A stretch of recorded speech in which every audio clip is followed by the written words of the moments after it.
চট্টগ্রামের ফয়েজ লেকের হোটেলে সুন্দরীদের মধুচক্রে পুলিশের হানা।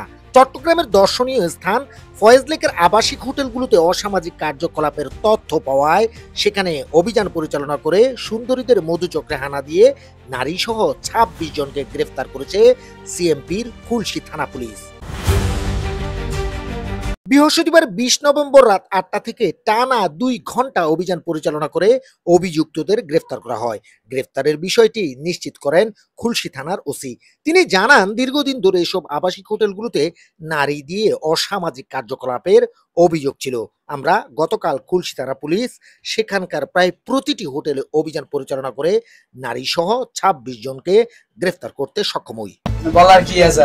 আপনারা এখানে কি জন্য আসছিলেন? গ্রেফতার আসামিদের নাম পরিচয় জানা যায়নি। তাদের প্রয়োজনীয় আইনানুগ ব্যবস্থা গ্রহণ করা শেষে আদালতে প্রেরণ করা হবে বলে জানিয়েছে পুলিশ। রায়হান হুসাইন,